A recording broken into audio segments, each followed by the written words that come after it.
What's up guys, welcome to Jonah's channel. Today we are going to be ranking all the Diary of a Wimpy Kid books. For people who've never actually grew up with the books, it's pretty understandable why they'd be stoned on how there's several books now. Jeff Kinney, author of the books, has had a cult following of writing the books ever since 2004 when he released an online version of the book. Ever since he published the first book in 2007, he kept writing another after another, producing decent film versions, and yet still winning his young fans. It's currently 2024 and there's a total of 21 books, including the non-canon ones, and 3 Raleigh Jefferson diaries, but we'll get to that later. I thought it'd be fun to rank the books in order and see if it's still living by today's standards right now. We're gonna be ranking based off the comedy, the message or theme, and finally, the story. Oh, and I'm gonna be excluding the Raleigh Jefferson books because they're kind of their own thing. Plus, you get a shorter version of it in the do-it-yourself book. So without further ado, let's look back on our childhood. What better way to start a journal than straight up saying, "Don't expect me to be all Dear Diary." In this first one, we meet Greg Heffley as he basically introduced several other characters, including his family and best friend Rowley. Once you get past all the plot exposition, things get more intriguing. Most of it is just about Greg trying ways to win popularity at school. Overall, I think how he highlights all the school events happening like wrestling, theater, and safety patrol, it's kind of fun. With some funny jokes, engaging events, and its focus on friendship, book 1 has earned its way on the top 10 podium. Roderick Rules gives you exactly what you'd think. More focus on a beloved character in the series, Roderick. This taunting yet lazy older brother has so many small stories shared by Greg while he manages to keep balanced writing about school. Plus, throughout this entire book, Greg has a secret story Roderick knows, and it doesn't even get shared until the very end. That is so funny, I love that. There are way more jokes I laughed at in this one than the previous one, so I think it should go above the first book. Last Straw is a very intense one where he grows a crush on this girl named Polly Hills. Along the way, he encounters many attempts to win her over until they get interfered by his family. The events Greg attends are a lot more chaotic and overwhelming, but in an entertaining way. There's not much comedy I found in here, but I do really admire the story and how plot-driven it is. It's gonna go under Roderick Rules because it just barely missed the comedy part. Dog Days is a book attempting to be a full-time summer journal. Did it work? Well, in my opinion, not so much. Greg's mom constantly tempts Greg to make adventure outdoors and join family outings, which encourages him to create summer memories. Oddly enough, the mom wasn't the one that annoyed me as much. What really annoyed me was how Greg's friendship with Rowley just breaks out of nowhere. They fight over mowing the lawn to get paid, and apparently that is what sets the bar off for the both of them in the rest of the book. But I have to admit, Greg was being pretty selfish saying he wants to sip while counting money. I think that well explains why people don't really like these books in the first place. Greg might not be so much of a likable character, and he's a jerk, but I think he's just like that all because of the pressure he gets from his uneasy family. And because the books are told in his perspective, it's easier for him to get his negative thoughts out. Anyway, another problem I have is that there just wasn't much good payoff in the humor. With that said, book 4 is not going on the podium and is instead going back on my shelf. I have mixed thoughts on The Ugly Truth. For one, Greg still keeps his distance from Rowley throughout this entire diary, but what I find interesting is the natural theme. If you've ever complained that Greg is always stuck in middle school, well, this book was probably the closest thing to having him grow up. It focuses on him having body changes and accountability. The comedy was actually good. I laughed a lot more than the last book. It's gonna go on the podium, but really low because the ex-friendship still kind of bugged me. Gee whiz, I thought Cabin Fever was gonna be a painful read, but I freaking loved it. It's about Greg's family being snowed in, which works in Greg's favor to hide from the school accusing him for a crime. The cover makes it look like Manny's gonna have a lot more focus in the story, but I got so distracted by the one-liners, the events, and the exciting plot. If you haven't read this one, I highly recommend it. Therefore, book 6 is going on top of the podium.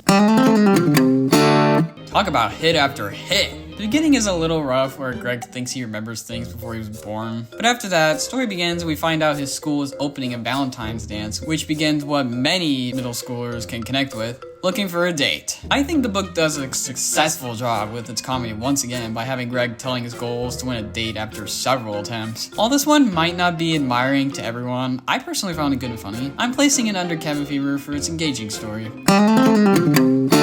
Hard Luck almost feels like reading a sequel to Ugly Truth. Greg and Rowley have separate friendships, yet again, only this time it's because Rowley is close with his new girlfriend. I don't want to give too much away, but a lot of it has to do with the previous book. Comedy's there, but it's not encore like Ugly Truth. This one just feels recycled and empty, so I'm putting it on the shelf. Well, all I can say is, this one isn't gonna be pretty. This was another attempt of writing a full summer story, only it's about a road trip adventure. Not a bad idea, but a lot of the characters you love, like Rowley, Fregling, have less focus throughout the series, and to make it worse, this book reminds us of what we all are trying to forget, the film adaptation. Whatever you do, don't get curious. Old school, but there's no school. Okay, I mean, who said Greg had to write about middle school? This book is what should have been the summer attempt. The story is so supreme with its focus on people going electronic free, to Greg's experience on a trip to the log cabins, and it works out perfectly. During Greg's trip, there's a ghost story that puts a big fear on everyone in camp, giving off horror vibes, and it ends on this big twist I thought was genius. I don't think even a Diary of a Wimpy Kid could have gone deeper than that. Consider this story a classic because I'm putting it on the top of the podium. Story is a mess. Next.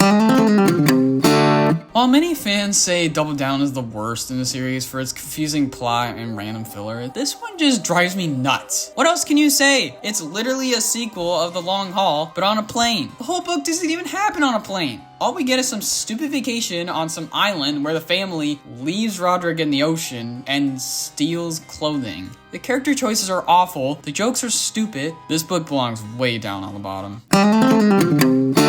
Greg's neighborhood having a big snow fight against the Whirly Kids? Okay, that's not too bad actually. Tying in with the characters reappearing from the first book, that's clever. And now it's a war of survival against each other along with the safety patrols. Okay, wow. So I do like how it attempts to redeem its series by having a deep backstory about the Whirly Street Kids, but the story feels very fantasy-like and there's character choices I'm not so fond of in here. For everyone's sake, I'm still gonna put it on the podium, but at the very bottom.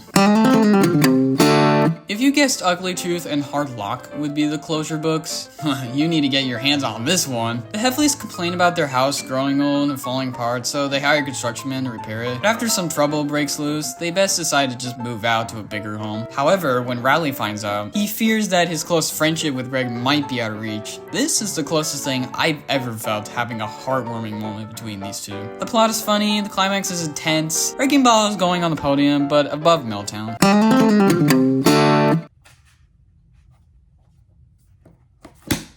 It's literally a third trilogy to Long Haul. Next. So I just found out this book got mixed reviews by some fans, which I'm a little disappointed to hear because I had a great time reading this book. Greg joins a basketball team forced by his mom right before he can say he's retired. I thought the jokes were funny, the story is lively. Big Shot is going on the podium, but under book one. Alright, I'm all for the idea of Roderick having most of the focus in these books, but not entirely. How can you even call this Greg Heffley's journal when you rarely have him in here? Gee, Greg sure is talking about Roderick a lot. I wonder what's going on with Greg. It feels more like reading a script to the animated Roderick Rules film. Heck, this probably is what it should have been. Diaper Overload is going on my shelf, but next deep end for being a decent script idea. Okay, last book so far. So after a lot of books not about middle school, we finally get a book about middle school, except it's closing now. Yeah, half the book is just a ton of plot exposition. Like, Greg talks forever about how clueless the curriculum is doing, and it really hurts. But after that, things finally cook when Greg is principal for one day. He switches schools to a hollow-minded one, and Greg Heffley has a girlfriend? Overall, fine book, but man, that plot exposition goes way too long. Book 18 is going on the shelf, but next to Dog Days. Whew. Well, that's it. That is all the Wimpy Kid books ranked. Till next time, when we just have one more to review.